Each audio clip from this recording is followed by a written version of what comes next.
যখনই গোসল করার পরে এই কাফনের কাপড় মানে এহরামের কাপড় আমাকে পরিয়ে দিল, তার মানে ওই দিন থেকে আমি যেন বিশ্বাস করে নিয়েছি যে আমি মরে গেছি। মানুষ তো মারা যাওয়ার পর তাকে কাফনের কাপড় পরানো হয়, কবরে দেওয়া হয়, অথচ আমি নিজেই জীবিত থাকতে আমাকে নিজে নিজে গোসল করালাম, নিজেকে কাফনের কাপড় নিজেই পরলাম। এটা বিশ্বাস নিয়ে পড়লাম যে আমি মরে গেছি, বাকি যেই জীবনটা আমার আছে এটা আমার বোনাস হায়াত। কথা বলেন না কেন? আমি তো মরেই গিয়েছিলাম। না মরলে মানুষ এরকম সাদা কাপড় পরে? আমি নিজে নিজেই মরে গেছি, নিজে নিজেই কাফনের কাপড় পরেছি, বাকি ছিল শুধু কবরে যাওয়ার। আপনারা সেজদা ছাড়বেন না যদি আনন্দ শান্তি।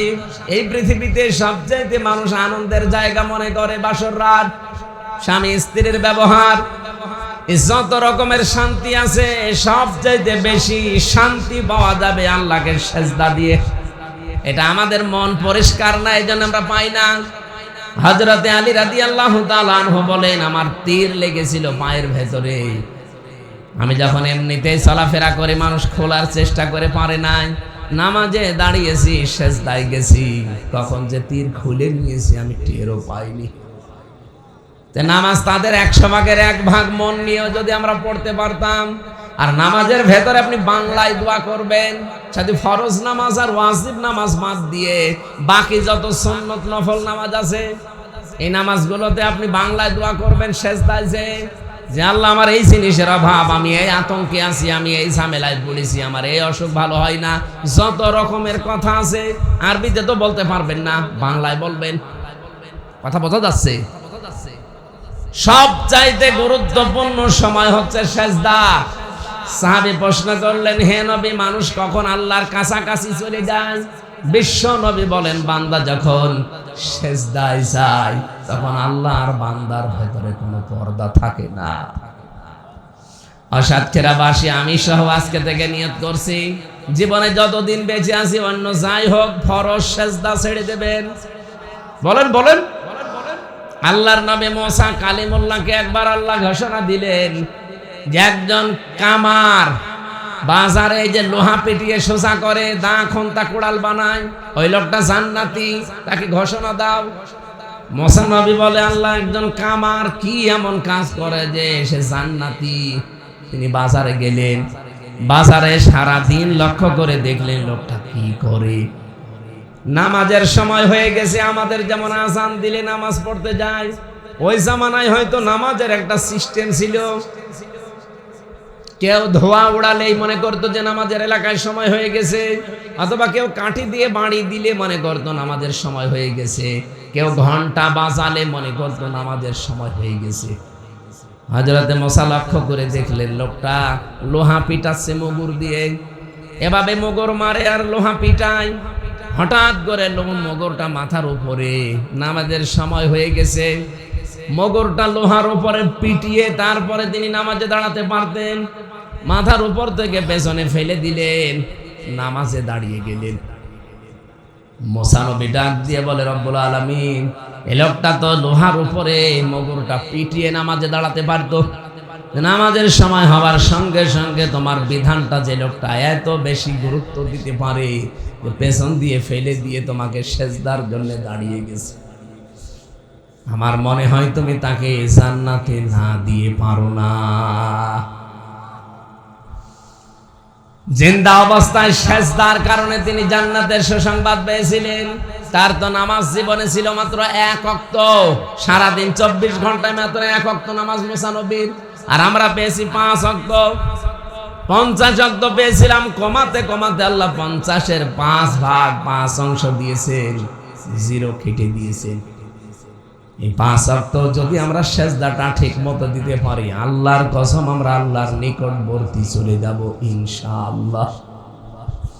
এজন্য সেজদা জীবনে ছাড়া যাবে না, আল্লাহর আদেশ, ওয়ারকাউ ওয়াসজুদু, তোমরা রুকু করো, সেজদা করো, ওয়াবুদু রাব্বাকুম, তোমাদের রবের ইবাদত করো।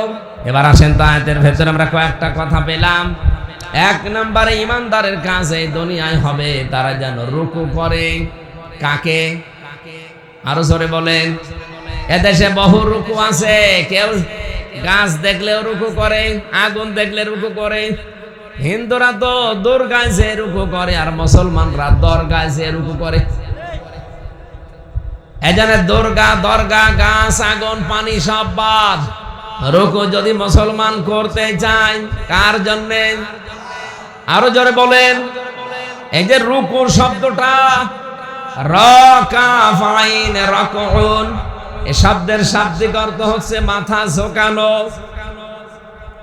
রুকু মানে শুধুমাত্র নামাজের এই রুকুই না, আল্লাহ পাক রুকু বলতে এখানে বুঝিয়েছেন আল্লাহর যত বিধান আছে, এই বিধানগুলোর সামনে মানুষ যখন মাথা নত করে দেবে, আমি আল্লাহ ইমানদারদের কাছ থেকে এইটাই চাই।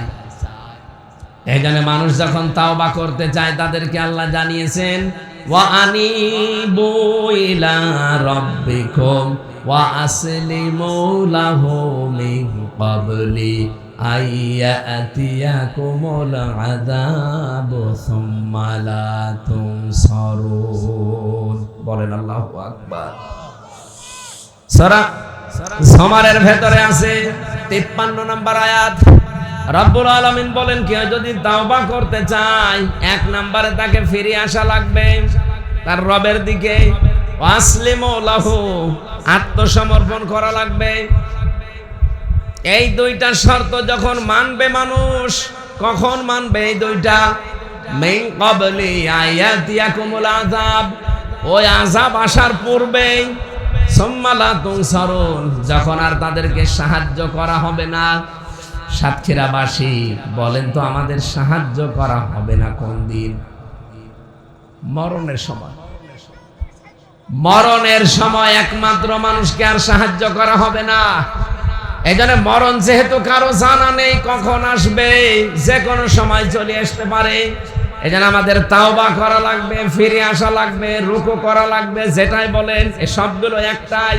এই সবগুলোর সময় এখন আল্লাহর বিধান পেলেই মাথা নত করে দেবে। এটা কি 10 বছর পর না এখন? সবাইকে দিয়ে আল্লাহ এই কাজ করাবে না। এর যে রুকুর যে বিধানটা বলছি, আল্লাহর বিধান পেলে আপনি মাথা নত করে দেবেন, নিজের সে বলতে আর কিছু থাকবে না। এটা সবার জন্য না।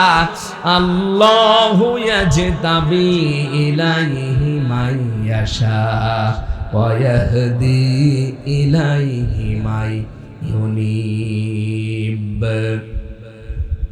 সূরা সূরার 13 নম্বর আয়াতে আছে, শেষের দিকে আল্লাহ বলেন, আমি যাকে ইজতেবা করি, আমি নির্বাচিত করি, মনোনীত করি, এই মানুষটাকে আমি আল্লাহ এই পৃথিবীতে আমার দিন কায়েমের জন্য তাকে বাছাই করে রাখি, তাকে এই কাজ করার জন্য সুযোগ এবং সুবিধা করে দেই।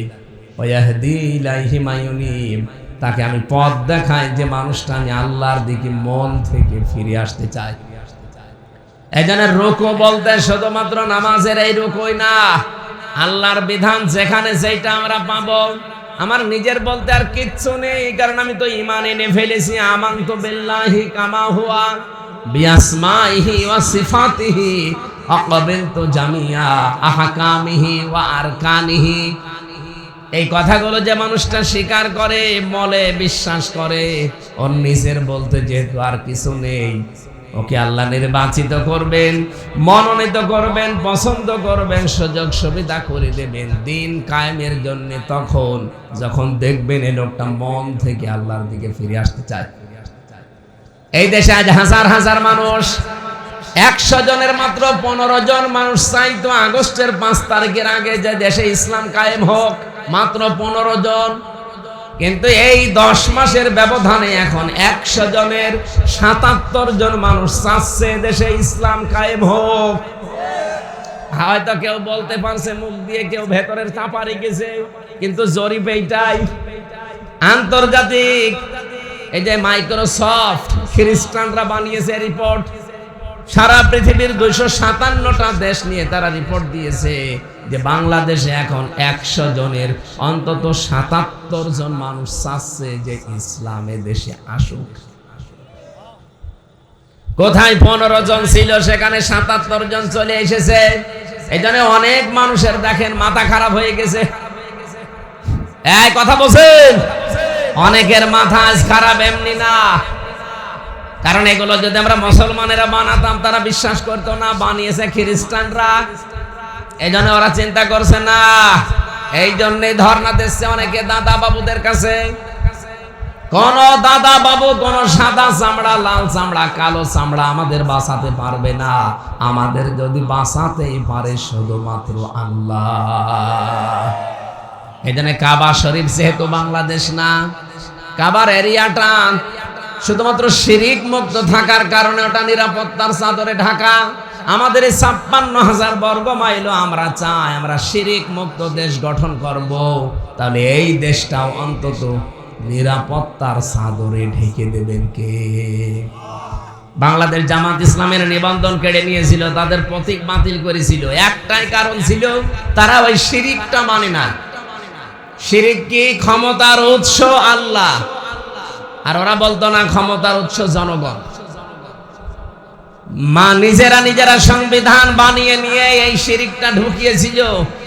বাংলাদেশ জামাত ইসলামী বলেছিল এরকম নিবন্ধনের দরকার নেই, যে নিবন্ধন থাকলে জাহান্নামী হওয়া যায় না, দরকার হয় নিবন্ধন না নিয়ে মরে যাব। কিন্তু আল্লাহর জয় আল্লাহ দিয়ে দিয়েছে এই 12 বছর পর। কথা বলেন না কেন? ওই বাংলাদেশে তো ৭৩টা দল আছে, কেউ তো এই শিরিকের বিরুদ্ধে কথা বলে না। আপনারা যে বলেন যে আমাদের আকীদা ঠিক নেই, এই মিথ্যা কথা চাপিয়ে দেওয়ার জন্য আপনি কিয়ামতে আসামি হবেন। আকীদা ঠিক নেই আপনাকে কে বলেছে? বাংলাদেশ জামাত ইসলামীর আকীদাই বাংলাদেশে একমাত্র আকীদা, যে জমিন যার আইন চলবে তা। এর বাইরে যদি কারো আকীদা থাকে, এই আকীদা পোষণ করতো বলেই তো তারা এই নিবন্ধন বাতিল করে দিয়েছিল। তারা বলেছিল ক্ষমতার উৎস জনগণ নয়, ক্ষমতার উৎস কে? আন্নাল কুওয়াতা লিল্লাহি জামিয়া ইন্নাল্লাহা আলা কুল্লি শাইইন কাদির। আর আপনি আর রাজনীতি করার জায়গা পান না, শুধু এসে এখানে বাঁশ দেন না, নিজের পেছনে বাঁশ না দিয়ে অন্যের পেছনে বাঁশ দিতে যান। আমরা চাই এদের শিরিক মুক্ত করে আল্লাহর নিরাপত্তার চাদর দিয়ে কাবা শরীফের মতো এই ৫৬,০০০ বর্গ মাইল আমরা পরিবেষ্টিত করে রাখতে চাই। এখন যত শত্রুতা হচ্ছে আমাদের পার্বত্য চট্টগ্রাম নিয়ে, ওটা যদি নিয়ে নিতে পারে আস্তে আস্তে ফেনী, এরপরে কুমিল্লা, এরপরে ঢাকা, চলে আসবে আপনাদের সাতক্ষীরা, সব হাতছাড়া হয়ে যাবে। কি হচ্ছে কিছু টের পাচ্ছেন না। এই শয়তানরা পালিয়ে গেছে ঠিক আছে, পালিয়ে কি বসে আছে? ওদের মেধা তো সব ঠিক আছে, কারণ শয়তানি কাজ এখন আরম্ভ করেছে। এ দেশে থাকতে একেবারে ওপেন করতো, এখন চলছে গোপনে গোপনে। এই যে মৎস্য মন্ত্রী ছিল একজন, এই আপনাদের এই 2 জেলা পরে বাড়ি মনে হয়, এরপরে বাগেরহাট জেলা না, এরপরে সাতক্ষীরার পরে খুলনা, বাগেরহাটের পরে পিরোজপুর। এই পিরোজপুরের একজন ছিল, ওর নাম রেজাউল করিম। একই মন্ত্রী ছিল যেন, মৎস্য মন্ত্রী। কালকে একটা ভিডিও ছেড়েছে যে আমি 4 ঘন্টা কচুরি পানার নিচে পালিয়েছিলাম, এরপরে বর্ডার পার হয়েছি খুব গোপনে। আপনি 4 ঘন্টা কচুরি পানার নিচে পালিয়েছিলেন কেন? কি করেছেন যে আপনার পালানো লাগবে? 54 বছর হয়ে গেল, আমার তো এখন 33 বছর। কয় আমরা তো পালিয়ে যাইনি, বিনা কারণে 3 বছর ছেলেছিলাম, তারপরেও তো আমি পালাইনি। আমাকে বারবার বলেছিল যে আপনি চলে যান, মিজান আজহারের মতো আপনি চলে যান। আমি কেন যাব? আমি তো কোনো দোষ করিনি।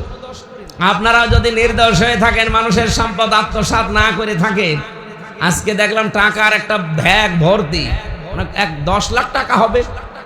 এই টাকার ব্যাগ, ওর সাথে আবার কি পেঁচিয়ে টাকা তো নিয়ে যেতে পারছে না, বর্ডার দিয়ে পার হওয়ার সময় গোপনে ওই পানির ভেতরে ফেলে রেখেছে। আজকে প্রশাসন তুলে ওইটা খুলে দেখে শুধু টাকা। হ্যাঁ, সব টাকা টাকা টাকা, ওদের ফ্রিজের ভেতরে টাকা, ওদের বালিশের ভেতরে টাকা, ওদের ব্যাগের ভেতরে টাকা। নিয়ে যেতে তো পারছে না, বিভিন্ন জায়গায় রেখে দিয়েছে। এই জন্য আমার মনে হয় এই জালেমদের বাড়ি ঘর, অফিস আদালত সব একটু তন্ন তন্ন করে অনুসন্ধান করা দরকার। এখনো টাকা পাওয়া যাবে, সব পালাতে পারেনি। কি করলেন যে আপনার পালিয়ে যাওয়া লাগবে কচুরি পানার নিচে 4 ঘন্টা পালিয়ে থেকে? কি কষ্ট করেছি আমি, আল্লাহ আমাকে বাঁচিয়ে দিয়েছে। ওরে শয়তান, তুই আল্লাহ বিশ্বাস করিস? তোর মুখে আল্লাহ মানাই? যতগুলো এমপি ছিল, মন্ত্রী ছিল, অফিসার ছিল, সবগুলো জানতো যে ডিবি অফিসের মাটির নিচে, র্যাব অফিসের মাটির নিচে বহু মানুষ এখানে 8 বছর 10 বছর পড়ে আছে, ওরা সব জানতো, এরপরও কিছু বলে না। এগুলো কি মানুষ?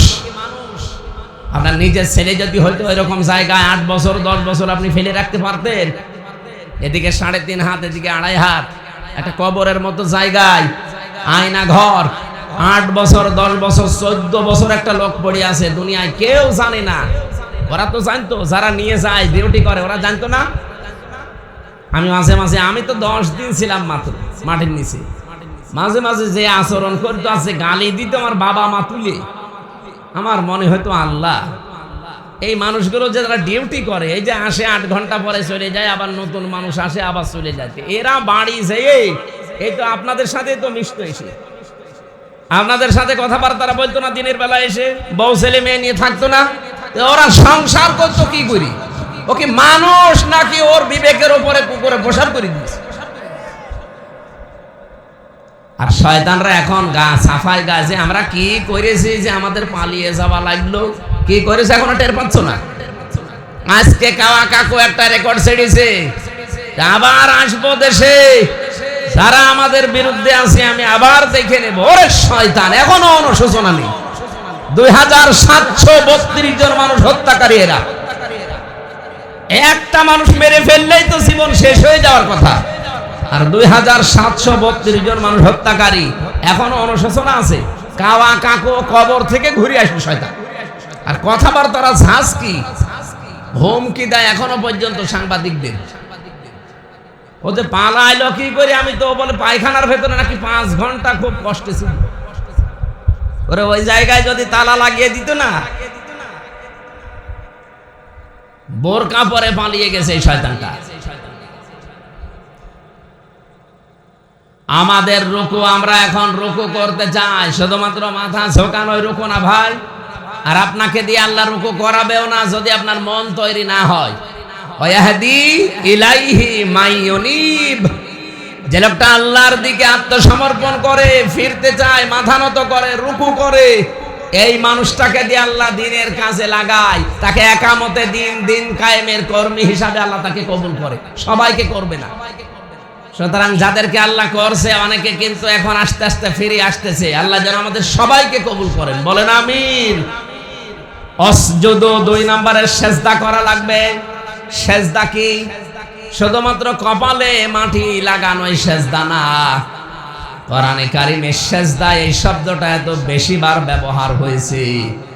আমরা সেজদা সম্পর্কে যে ব্যাখ্যাগুলো পড়েছি, আল্লাহ রাব্বুল আলামিন এত দামি এই জিনিসটা আল্লাহর কাছে, নবীজিকে আল্লাহ বলতে বলেন, হে নবী আপনার উম্মতদেরকে বলেন, যদি একটা সেজদা কোনো বান্দা বান্দির আমি আল্লাহর কাছে কবুল হয়ে যায়, ওকে আমি আল্লাহ ঘোষণা দিলাম যে আমার বানানো বাগান জান্নাত দিয়ে দেব। বাংলার মানুষের আমি আহ্বান জানাচ্ছি, আমি নিজে সহ, আজকে থেকে যতদিন বেঁচে থাকবেন, একটা কথা একেবারে বদ্ধমূল হয়ে নিয়ে যান, জীবনে কোনোদিন ফরজ সেজদা আজকে থেকে ছেড়ে দেবেন না। কথা বলছে? এত দামি জিনিস এই সেজদাটা। আল্লাহ আমাদের চেহারার দিকে তাকালেই যে মনে হয় আল্লাহ আমাদের সেজদা দেওয়ার জন্যই বানিয়েছে। হাত দিয়ে, কপাল দিয়ে, নাক দিয়ে, হাঁটু দিয়ে, এভাবে দুনিয়ার কোন সৃষ্টি আর সেজদা দিতে পারে?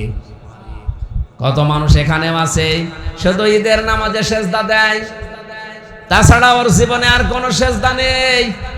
শুধু জমার নামাজে সেজদা দেয়, আর কোনো সেজদা নেই। বাংলার মানুষ, পৃথিবীতে যার জীবনে যত বেশি সেজদা থাকবে, আর ওই সেজদাটা যদি সেজদার মতো হয়, কিয়ামতের দিন সে আল্লাহর নিকটবর্তী তত বেশি থাকবে। কোরআনে কারীম জানিয়েছে, ওয়াসজুদ ওয়াকতারিব, হে নবী আমার বান্দা বান্দীদেরকে বলেন, ওরা যদি আমার নিকটে আসতে চায় তারা যেন সেজদা দেয়। আপনি মন থেকে গভীর রজনীতে একটু লম্বা সেজদা দিয়ে দেখবেন, একটা আলাদা প্রশান্তি আল্লাহ আপনাকে দান করবে। আমি জেলখানায় বহু আলেমকে দেখতাম, বহু মানুষকে দেখেছি। এই যে বাবর মিয়া, লুৎফুজ্জামান বাবর আমার পাশে ছিল, আমি দেখেছি এই লোকটা সেজদায় পড়ে আছে। মাওলানা মামুনুল হক আমার পাশে 3 বছর এক ঘরে ছিলাম আমরা। আমি বহুদিন দেখেছি রাত 2টা 2:30টায় তাহাজ্জুদ পড়তে উঠে উনি সেজদায় পড়ে আছে। 1-2 মিনিট 5 মিনিট না, আধা ঘন্টা 1.5 ঘন্টা চলে যাচ্ছে। কারণ হয়তো পড়তো অনেক বেশি, এক রাকাতে প্রায় হাফ পারা 1 পারা 1.5 পারা করে পড়তো। 2 রাকাত 4 রাকাত নামাজে প্রায় হাফ রাত শেষ। সেজদায় যদি মজা না পাবেন, আমি ডাক্তার শফিকুর রহমান হাফিজাহুল্লাহ আমিরে জামাতকে দেখেছি। 4 দিন ছিলাম আমি। আল্লাহরে বান্দা সেজদায় পড়ে আছে রাত 12টার পরে তো আছে। 5 মিনিট 10 মিনিট না, ঘন্টা। কি বলে উনি জানে আর আল্লাহ জানে। আমি কয়েকদিন একটু হালকা দিয়ে দেখেছিলাম যে সেজদা মানুষ তো এতক্ষণ পড়ে থাকে। দেখি হ্যাঁ, আধা ঘন্টা 45 মিনিটের সেজদায় আমার ভেতরে আল্লাহ মজা শান্তি দিয়ে দিয়েছে। আপনারা সেজদা ছাড়বেন না যদি আনন্দ শান্তি। এই পৃথিবীতে সবচাইতে মানুষ আনন্দের জায়গা মনে করে বাসর রাত, স্বামী স্ত্রীর ব্যবহার। যত রকমের শান্তি আছে সবচাইতে বেশি শান্তি পাওয়া যাবে আল্লাহকে সেজদা দিয়ে।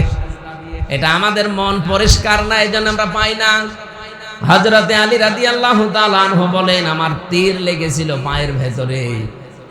আমি যখন এমনিতেই চলাফেরা করে মানুষ খোলার চেষ্টা করে পারে নাই, নামাজে দাঁড়িয়েছি সেজদায় গেছি, কখন যে তীর খুলে নিয়েছি আমি টেরও পাইনি। নামাজ তাদের 100 ভাগের 1 ভাগ মন নিয়েও যদি আমরা পড়তে পারতাম। আর নামাজের ভেতরে আপনি বাংলায় দোয়া করবেন, সাথে ফরজ নামাজ আর ওয়াজিব নামাজ বাদ দিয়ে বাকি যত সুন্নত নফল নামাজ আছে এই নামাজগুলোতে আপনি বাংলায় দোয়া করবেন সেজদায় যে আল্লাহ আমার এই জিনিসের অভাব, আমি এই আতঙ্কে আছি, আমি এই ঝামেলায় পড়েছি, আমার এই অসুখ ভালো হয় না। যত রকমের কথা আছে আরবিতে তো বলতে পারবেন না, বাংলায় বলবেন। কথা বোঝা যাচ্ছে? সবচাইতে গুরুত্বপূর্ণ সময় হচ্ছে সেজদা। সাহাবী প্রশ্ন করলেন, হে নবী, মানুষ কখন আল্লাহর কাছাকাছি চলে যায়? বিশ্ব নবী বলেন, বান্দা যখন সেজদায় যায় তখন আল্লাহ আর বান্দার ভেতরে কোনো পর্দা থাকে না। অসাতক্ষীরাবাসী আমি সহ আজকে থেকে নিয়ত করছি, জীবনে যতদিন বেঁচে আছি অন্য যাই হোক ফরজ সেজদা ছেড়ে দেবেন। বলেন বলেন। আল্লাহর নবী মুসা কালিমুল্লাহকে একবার আল্লাহ ঘোষণা দিলেন যে একজন কামার বাজারে যে লোহা পিটিয়ে সোজা করে, দা খন্তা কুড়াল বানায়, ওই লোকটা জান্নাতি, তাকে ঘোষণা দাও। মুসা নবী বলে, আল্লাহ, একজন কামার কি এমন কাজ করে যে সে জান্নাতি? তিনি বাজারে গেলেন, বাজারে সারা দিন লক্ষ্য করে দেখলেন লোকটা কি করে। নামাজের সময় হয়ে গেছে, আমাদের যেমন আযান দিলে নামাজ পড়তে যায়, ওই জামানায় হয়তো নামাজের একটা সিস্টেম ছিল। কেউ ধোয়া উড়ালেই মনে করতো যে নামাজের এলাকায় সময় হয়ে গেছে, অথবা কেউ কাঠি দিয়ে বাড়ি দিলে মনে করতো নামাজের সময় হয়ে গেছে, কেউ ঘন্টা বাজালে মনে করতো নামাজের সময় হয়ে গেছে।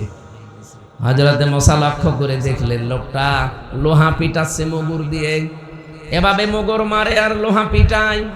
হঠাৎ করে মোগরটা মাথার উপরে, নামাজের সময় হয়ে গেছে, মোগরটা লোহার উপরে পিটিয়ে তারপরে তিনি নামাজে দাঁড়াতে পারতেন।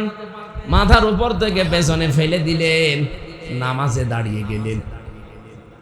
মুসা নবী ডাক দিয়ে বলে, রব্বুল আলামিন, এই লোকটা তো লোহার উপরে মোগরটা পিটিয়ে নামাজে দাঁড়াতে পারতো। নামাজের সময় হওয়ার সঙ্গে সঙ্গে তোমার বিধানটা যে লোকটা এত বেশি গুরুত্ব দিতে পারে, পেছন দিয়ে ফেলে দিয়ে তোমাকে সেজদার জন্য দাঁড়িয়ে গেছে। আমার মনে হয় তুমি তাকে জান্নাতে না দিয়ে পারো না। জিন্দা অবস্থায় সেজদার কারণে তিনি জান্নাতের সুসংবাদ পেয়েছিলেন। তার তো নামাজ জীবনে ছিল মাত্র 1 ওয়াক্ত, সারাদিন 24 ঘন্টায় মাত্র 1 ওয়াক্ত নামাজ মুসা নবীর।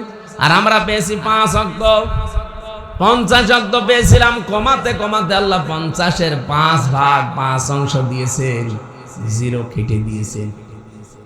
এই 5 ওয়াক্ত যদি আমরা সেজদাটা ঠিক মতো দিতে পারি, আল্লাহর কসম আমরা আল্লাহর নিকটবর্তী চলে যাব ইনশাআল্লাহ। এজন্য সেজদা জীবনে ছাড়া যাবে না, আল্লাহর আদেশ। অরকাউ ওয়াসজুদু, তোমরা রুকু করো, সেজদা করো।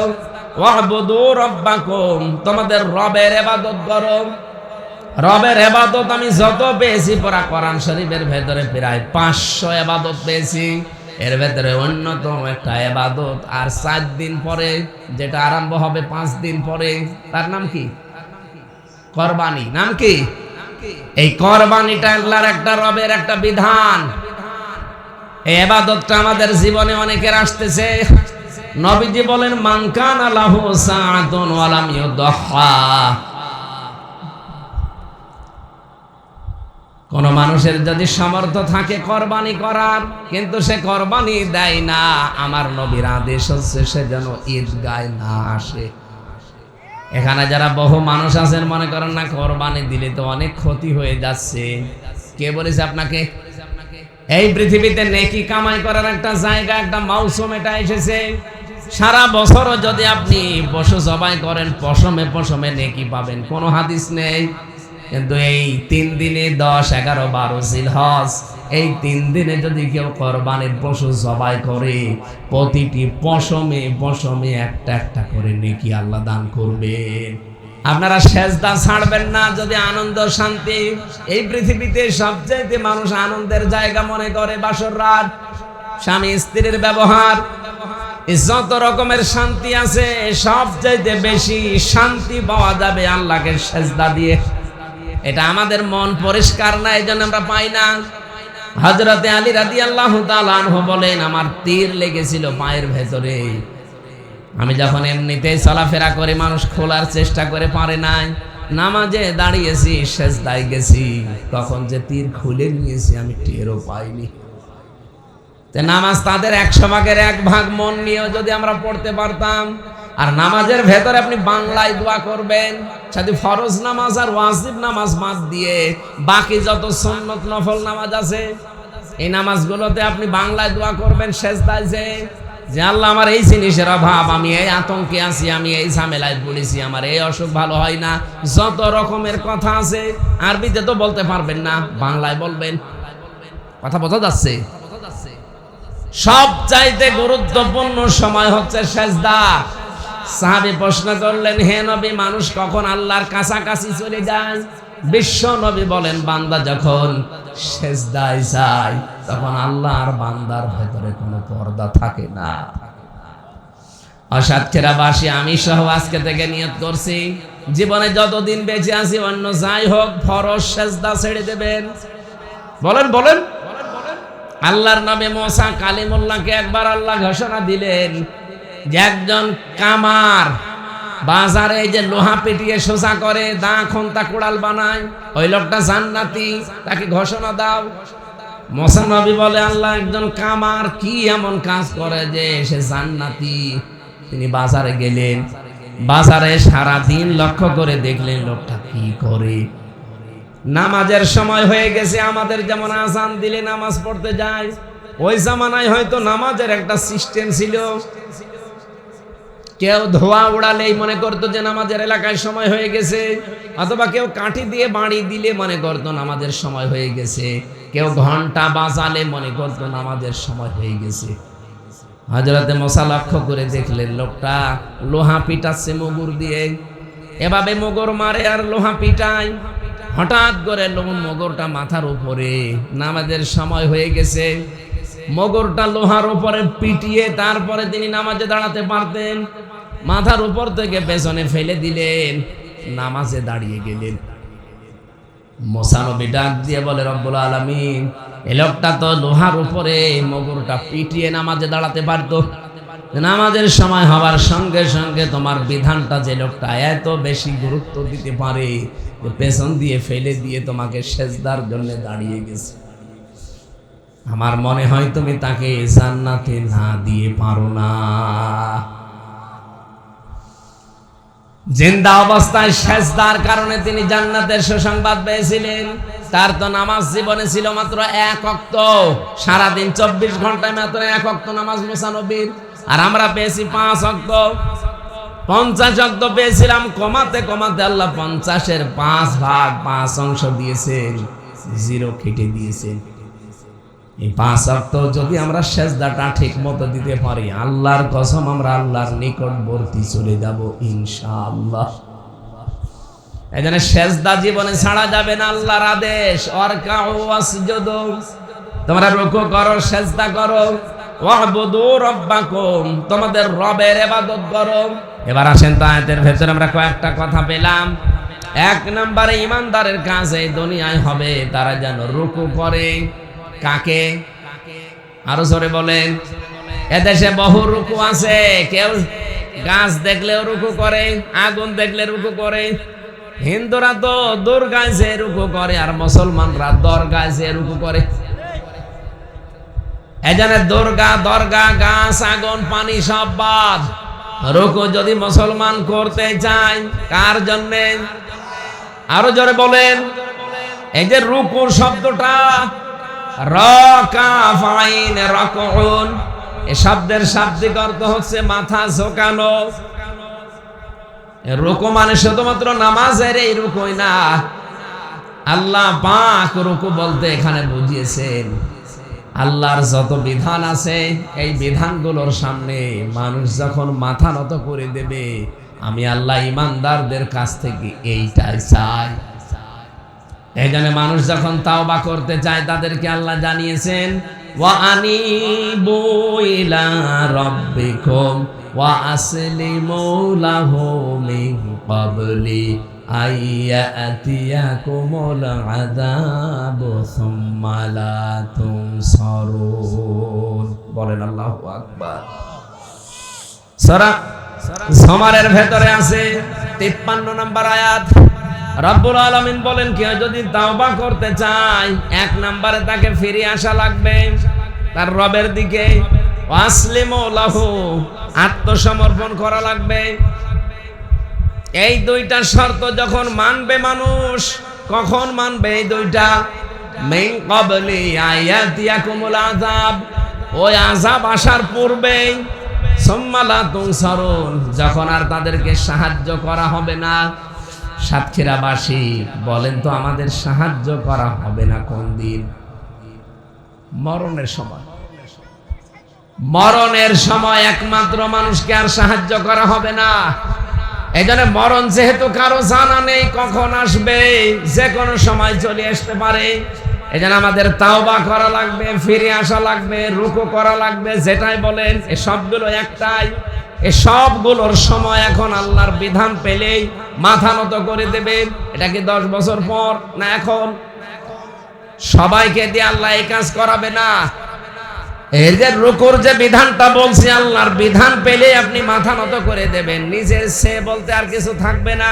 এটা সবার জন্য না। আল্লাহু ইয়াজতাবি ইলাইহি মান ইয়াশা ওয়া ইয়াহদি ইলাইহি মান ইউনিব। সূরা সূরার 13 নম্বর আয়াতে আছে, শেষের দিকে আল্লাহ বলেন, আমি যাকে ইজতেবা করি, আমি নির্বাচিত করি, মনোনীত করি, এই মানুষটাকে আমি আল্লাহ এই পৃথিবীতে আমার দিন কায়েমের জন্য তাকে বাছাই করে রাখি, তাকে এই কাজ করার জন্য সুযোগ এবং সুবিধা করে দেই। ওয়াহদি ইলাইহি মা ইউনিব, তাকে আমি পথ দেখাই যে মানুষটা আমি আল্লাহর দিকে মন থেকে ফিরে আসতে চাই। এজন্য রুকু বলতে শুধুমাত্র নামাজের এই রুকুই না, আল্লাহর বিধান যেখানে যেটা আমরা পাবো। আমার নিজের বলতে আর কিচ্ছু নেই, কারণ আমি তো ঈমান এনে ফেলেছি। আমানতু বিল্লাহি কামা হুয়া বিআসমাইহি ওয়া সিফাতিহি আকাবিলতু জামিয়া আহকামিহি ওয়া আরকানিহি। এই কথাগুলো যে মানুষটা স্বীকার করে, বলে, বিশ্বাস করে, ওর নিজের বলতে যেহেতু আর কিছু নেই, ওকে আল্লাহ নির্বাচিত করবেন, মনোনীত করবেন, পছন্দ করবেন, সুযোগ সুবিধা করে দেবেন দিন কায়েমের জন্য, তখন যখন দেখবেন এই লোকটা মন থেকে আল্লাহর দিকে ফিরে আসতে চায়।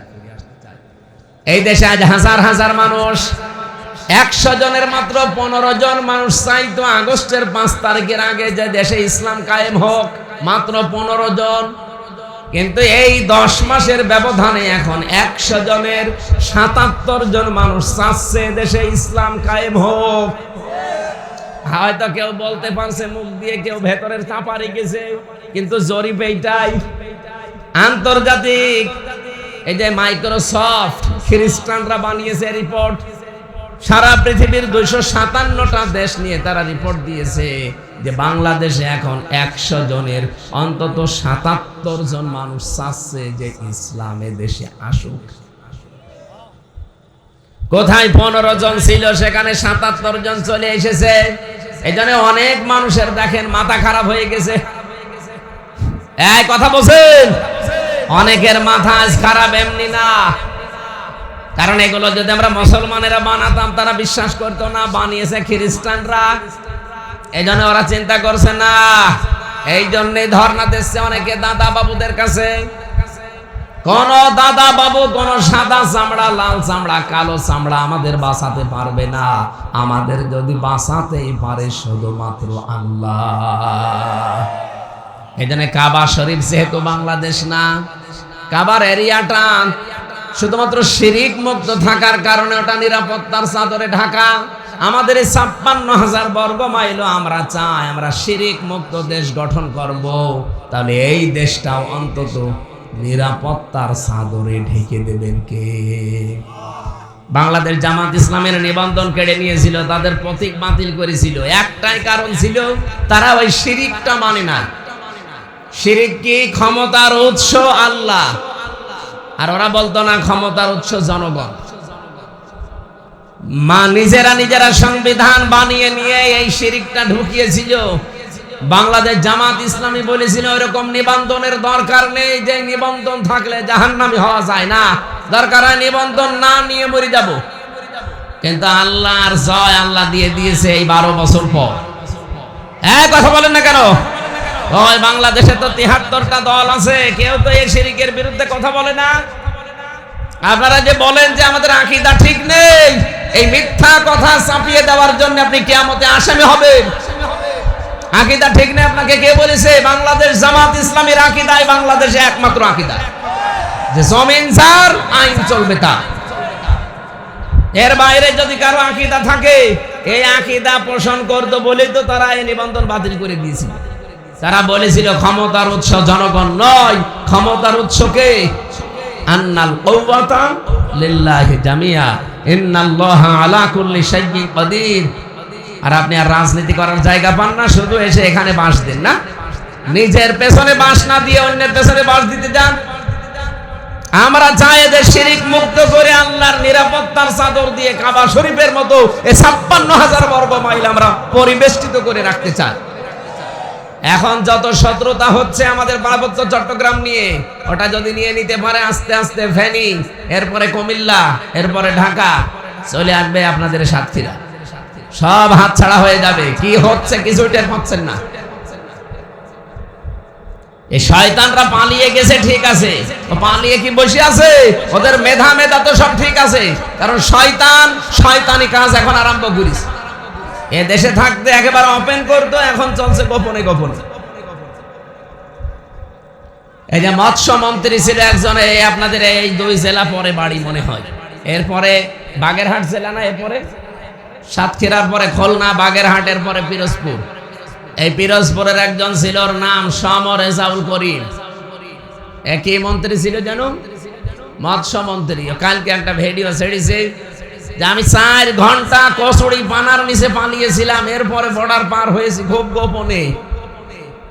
আপনি 4 ঘন্টা কচুরি পানার নিচে পালিয়েছিলেন কেন? কি করেছেন যে আপনার পালানো লাগবে?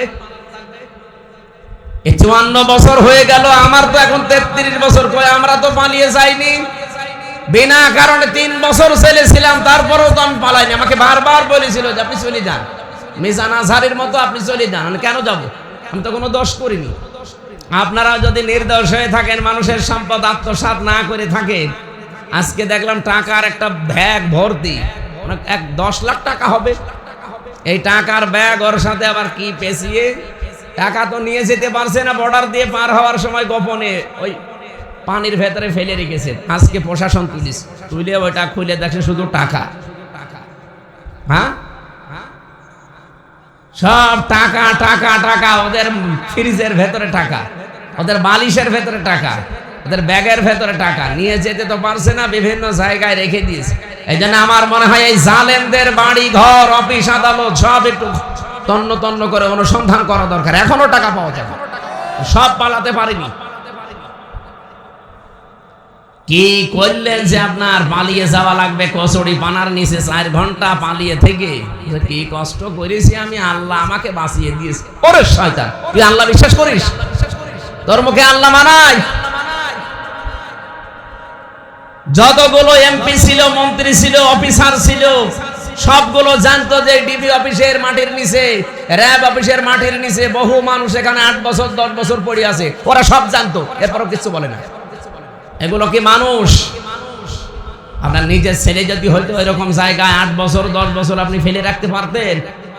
এদিকে 3.5 হাত, এদিকে 2.5 হাত, একটা কবরের মতো জায়গায়, আয়না ঘর, 8 বছর 10 বছর 14 বছর একটা লোক পড়ে আছে, দুনিয়ায় কেউ জানে না। ওরা তো জানতো, যারা নিয়ে যায় ডিউটি করে, ওরা জানতো না? আমি মাঝে মাঝে, আমি তো 10 দিন ছিলাম মাত্র মাটির নিচে, মাঝে মাঝে যে আচরণ করতে আছে, গালি দিত আমার বাবা মা তুলে, আমার মনে হয়তো আল্লাহ, এই মানুষগুলো যে যারা ডিউটি করে, এই যে আসে 8 ঘন্টা পরে চলে যায়, আবার নতুন মানুষ আসে আবার চলে যায়, এরা বাড়ি যেয়ে এই তো আপনাদের সাথে তো মিশতো, এসে আপনাদের সাথে কথাবার্তা বলতো না, দিনের বেলা এসে বউ ছেলে মেয়ে নিয়ে থাকতো না? ওরা সংসার করতো কি করি? ওকে মানুষ নাকি ওর বিবেকের উপরে কুকুরে বসার করে দিয়েছে? আর শয়তানরা এখন গা সাফাই গাছে আমরা কি করেছি যে আমাদের পালিয়ে যাওয়া লাগলো, কি করেছে এখনো টের পাচ্ছ না? আজকে কাওয়া কাকু একটা রেকর্ড ছেড়েছে, আবার আসবো দেশে, যারা আমাদের বিরুদ্ধে আছে আমি আবার দেখে নেব। ওরে শয়তান, এখনো অনুশোচনা নেই। 2732 জন মানুষ হত্যাকারী এরা। একটা মানুষ মেরে ফেললেই তো জীবন শেষ হয়ে যাওয়ার কথা, আর 2732 জন মানুষ হত্যাকারী, এখনো অনুশোচনা আছে। কাওয়া কাকু কবর থেকে ঘুরে আসবে শয়তান, আর কথাবার্তারা ঝাঁজ কি, হুমকি দেয় এখনো পর্যন্ত সাংবাদিকদের। ও যে পালাইলো কি করে, আমি তো বলে পায়খানার ভেতরে নাকি 5 ঘন্টা খুব কষ্টে ছিল। ওরে ওই জায়গায় যদি তালা লাগিয়ে দিত না, বোরকা পরে পালিয়ে গেছে এই শয়তানটা। আমাদের রুকু, আমরা এখন রুকু করতে চাই, শুধুমাত্র মাথা ঝোঁকানোই রুকু না ভাই। আর আপনাকে দিয়ে আল্লাহ রুকু করাবেও না যদি আপনার মন তৈরি না হয়। ওয়াহদি ইলাইহি মাইয়ুনিব, যে লোকটা আল্লাহর দিকে আত্মসমর্পণ করে, ফিরতে চায়, মাথা নত করে, রুকু করে, এই মানুষটাকে দিয়ে আল্লাহ দিনের কাজে লাগায়, তাকে একামতে দিন কায়েমের কর্মী হিসাবে আল্লাহ তাকে কবুল করে। সবাইকে করবে না। সুতরাং যাদেরকে আল্লাহ করছে, অনেকে কিন্তু এখন আস্তে আস্তে ফিরে আসতেছে। আল্লাহ যেন আমাদের সবাইকে কবুল করেন, বলেন আমিন। অসজুদু, 2 নম্বরের সেজদা করা লাগবে। সেজদা কি? শুধুমাত্র কপালে মাটি লাগানোই সেজদা না। কোরআনে কারিমে সেজদা এই শব্দটা এত বেশিবার ব্যবহার হয়েছে। আমরা সেজদা সম্পর্কে যে ব্যাখ্যাগুলো পড়েছি, আল্লাহ রাব্বুল আলামিন এত দামি এই জিনিসটা আল্লাহর কাছে, নবীজিকে আল্লাহ বলতে বলেন, হে নবী আপনার উম্মতদেরকে বলেন, যদি একটা সেজদা কোনো বান্দা বান্দির আমি আল্লাহর কাছে কবুল হয়ে যায়, ওকে আমি আল্লাহ ঘোষণা দিলাম যে আমার বানানো বাগান জান্নাত দিয়ে দেব। বাংলার মানুষের আমি আহ্বান জানাচ্ছি, আমি নিজে সহ, আজকে থেকে যতদিন বেঁচে থাকবেন, একটা কথা একেবারে বদ্ধমূল হয়ে নিয়ে যান, জীবনে কোনোদিন ফরজ সেজদা আজকে থেকে ছেড়ে দেবেন না। কথা বলছে, এত দামি জিনিস এই সেজদাটা। আল্লাহ আমাদের চেহারার দিকে তাকালেই যে মনে হয় আল্লাহ আমাদের সেজদা দেওয়ার জন্যই বানিয়েছে। হাত দিয়ে, কপাল দিয়ে, নাক দিয়ে, হাঁটু দিয়ে, এভাবে দুনিয়ার কোন সৃষ্টি আর সেজদা দিতে পারে? কত মানুষ এখানেও আছে শুধু ঈদের নামাজে সেজদা দেয়, তাছাড়া ওর জীবনে আর কোনো সেজদা নেই। শুধু জমার নামাজে সেজদা দেয়, আর কোনো সেজদা নেই। বাংলার মানুষ, পৃথিবীতে যার জীবনে যত বেশি সেজদা থাকবে, আর ওই সেজদাটা যদি সেজদার মতো হয়, কিয়ামতের দিন সে আল্লাহর নিকটবর্তী তত বেশি থাকবে। কোরআনে কারীম জানিয়েছে, ওয়াসজুদ ওয়াকতারিব, হে নবী আমার বান্দা বান্দীদেরকে বলেন, ওরা যদি আমার নিকটে আসতে চায়, তারা যেন সেজদা দেয়। আপনি মন থেকে গভীর রজনীতে একটু লম্বা সেজদা দিয়ে দেখবেন, একটা আলাদা প্রশান্তি আল্লাহ আপনাকে দান করবে। আমি জেলখানায় বহু আলেমকে দেখতাম, বহু মানুষকে দেখেছি। এই যে বাবর মিয়া, লুৎফুজ্জামান বাবর আমার পাশে ছিল, আমি দেখেছি এই লোকটা সেজদায় পড়ে আছে। মাওলানা মামুনুল হক আমার পাশে 3 বছর এক ঘরে ছিলাম আমরা। আমি বহুদিন দেখেছি রাত 2টা 2:30টায় তাহাজ্জুদ পড়তে উঠে উনি সেজদায় পড়ে আছে। 1-2 মিনিট 5 মিনিট না, আধা ঘন্টা 1.5 ঘন্টা চলে যাচ্ছে। কারণ হয়তো পড়তো অনেক বেশি, এক রাকাতে প্রায় হাফ পারা, 1 পারা, 1.5 পারা করে পড়তো। 2 রাকাত 4 রাকাত নামাজে প্রায় হাফ রাত শেষ। সেজদায় যদি মজা না পাবেন, আমি ডাক্তার শফিকুর রহমান হাফিজাহুল্লাহ আমির জামাতকে দেখেছি। 4 দিন ছিলাম আমি। আল্লাহরে বান্দা সেজদায় পড়ে আছে রাত 12টার পরে তো আছে। 5 মিনিট 10 মিনিট না, ঘন্টা। কি বলে উনি জানে আর আল্লাহ জানে। আমি কয়েকদিন একটু হালকা দিয়ে দেখেছিলাম যে সেজদা মানুষ তো এতক্ষণ পড়ে থাকে। দেখি হ্যাঁ, আধা ঘন্টা 45 মিনিটের সেজদায় আমার ভেতরে আল্লাহ মজা শান্তি দিয়ে দিয়েছে। আপনারা সেজদা ছাড়বেন না যদি আনন্দ শান্তি। এই পৃথিবীতে সবচাইতে মানুষ আনন্দের জায়গা মনে করে বাসর রাত, স্বামী স্ত্রীর ব্যবহার। যত রকমের শান্তি আছে, সবচাইতে বেশি শান্তি পাওয়া যাবে আল্লাহকে সেজদা দিয়ে। এটা আমাদের মন পরিষ্কার না, এই জন্য আমরা পাই না। হযরতে আলী রাদিয়াল্লাহু তাআলা আনহু বলেন, আমার তীর লেগেছিল পায়ের ভেতরে। আমি যখন এমনিতেই চলাফেরা করে মানুষ খোলার চেষ্টা করে পারে নাই, নামাজে দাঁড়িয়েছি, সেজদায় গেছি, কখন যে তীর খুলে নিয়েছি আমি টেরও পাইনি। তে নামাজ তাদের 100 ভাগের 1 ভাগ মন নিয়েও যদি আমরা পড়তে পারতাম।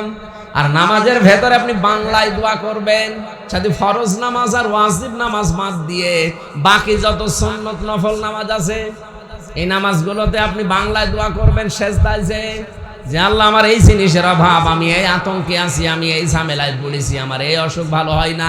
যত রকমের কথা আছে, আরবিতে তো বলতে পারবেন না, বাংলায় বলবেন। কথা বোঝা যাচ্ছে? সবচাইতে গুরুত্বপূর্ণ সময় হচ্ছে সেজদা। সাহাবী প্রশ্ন করলেন, হে নবী, মানুষ কখন আল্লাহর কাছাকাছি চলে যায়? বিশ্ব নবী বলেন, বান্দা যখন সেজদায় যায় তখন আল্লাহ আর বান্দার ভেতরে কোনো পর্দা থাকে না। অসাতক্ষীরাবাসী আমি সহ আজকে থেকে নিয়ত করছি, জীবনে যতদিন বেঁচে আছি অন্য যাই হোক ফরজ সেজদা ছেড়ে দেবেন। বলেন বলেন। আল্লাহর নবী মুসা কালিমুল্লাহকে একবার আল্লাহ ঘোষণা দিলেন যে একজন কামার বাজারে এই যে লোহা পিটিয়ে সোজা করে, দা খন্তা কুড়াল বানায়, ওই লোকটা জান্নাতি, তাকে ঘোষণা দাও। মুসা নবী বলে, আল্লাহ, একজন কামার কি এমন কাজ করে যে সে জান্নাতি? তিনি বাজারে গেলেন, বাজারে সারা দিন লক্ষ্য করে দেখলেন লোকটা কি করে। নামাজের সময় হয়ে গেছে, আমাদের যেমন আযান দিলে নামাজ পড়তে যায়, ওই জামানায় হয়তো নামাজের একটা সিস্টেম ছিল। কেউ ধোয়া উড়ালেই মনে করতো যে নামাজের এলাকায় সময় হয়ে গেছে, অথবা কেউ কাঠি দিয়ে বাড়ি দিলে মনে করতো নামাজের সময় হয়ে গেছে, কেউ ঘন্টা বাজালে মনে করতো নামাজের সময় হয়ে গেছে। হযরতে মুসা লক্ষ্য করে দেখলেন লোকটা লোহা পিটাচ্ছে মুগুর দিয়ে, এভাবে মুগুর মারে আর লোহা পিটায়। হঠাৎ করে মুগুরটা মাথার উপরে, নামাজের সময় হয়ে গেছে, মুগুরটা লোহার উপরে পিটিয়ে তারপরে তিনি নামাজে দাঁড়াতে পারতেন। মাথার উপর থেকে পেছনে ফেলে দিলেন, নামাজে দাঁড়িয়ে গেলেন। মুসা নবী ডাক দিয়ে বলে, রব্বুল আলামিন, এই লোকটা তো লোহার উপরে মুগুরটা পিটিয়ে নামাজে দাঁড়াতে পারতো। নামাজের সময় হওয়ার সঙ্গে সঙ্গে তোমার বিধানটা যে লোকটা এত বেশি গুরুত্ব দিতে পারে, যে পেছন দিয়ে ফেলে দিয়ে তোমাকে সেজদার জন্য দাঁড়িয়ে গেছে, আমার মনে হয় তুমি তাকে জান্নাতে না দিয়ে পারো না। জিন্দা অবস্থায় সেজদার কারণে তিনি জান্নাতের সুসংবাদ পেয়েছিলেন। তার তো নামাজ জীবনে ছিল মাত্র 1 ওয়াক্ত, সারাদিন 24 ঘন্টায় মাত্র 1 ওয়াক্ত নামাজ মুসা নবীর, আর আমরা পেয়েছি 5 ওয়াক্ত। 50 ওয়াক্ত পেয়েছিলাম, কমাতে কমাতে আল্লাহ 50-এর 5 ভাগ 5 অংশ দিয়েছেন, 0 কেটে দিয়েছেন। এই 5 ওয়াক্ত যদি আমরা সেজদাটা ঠিক মতো দিতে পারি, আল্লাহর কসম আমরা আল্লাহর নিকটবর্তী চলে যাব ইনশাআল্লাহ। এজন্য সেজদা জীবনে ছাড়া যাবে না, আল্লাহর আদেশ। ওয়ারকাউ ওয়াসজুদু, তোমরা রুকু করো, সেজদা করো। ওয়াবুদু রাব্বাকুম, তোমাদের রবের ইবাদত করো। রবের ইবাদত আমি যত পেয়েছি পড়া কোরআন শরীফের ভেতরে প্রায় 500 ইবাদত পেয়েছি। এর ভেতরে অন্যতম একটা ইবাদত, আর 4 দিন পরে যেটা আরম্ভ হবে 5 দিন পরে, তার নাম কি? কোরবানি। নাম কি? এই কোরবানিটা আল্লাহর একটা, রবের একটা বিধান। এই ইবাদতটা আমাদের জীবনে অনেকের আসতেছে। নবীজি বলেন, মান কানা লাহু সাআতুন ওয়া লাম ইউদহা, কোন মানুষের যদি সামর্থ্য থাকে কোরবানি করার, কিন্তু সে কোরবানি দেয় না, আমার নবীর আদেশ হচ্ছে সে যেন ঈদগায় না আসে। এখানে যারা বহু মানুষ আছেন মনে করেন না কোরবানি দিলে তো অনেক ক্ষতি হয়ে যাচ্ছে। কে বলেছে আপনাকে? এই পৃথিবীতে নেকি কামাই করার একটা জায়গা, একটা মৌসুম এটা এসেছে। সারা বছর যদি আপনি পশু জবাই করেন, পশমে পশমে নেকি পাবেন, কোনো হাদিস নেই। কিন্তু এই 3 দিনে 10, 11, 12 জিলহজ, এই 3 দিনে যদি কেউ কোরবানির পশু জবাই করে, প্রতিটি পশমে পশমে একটা একটা করে নেকি আল্লাহ দান করবেন।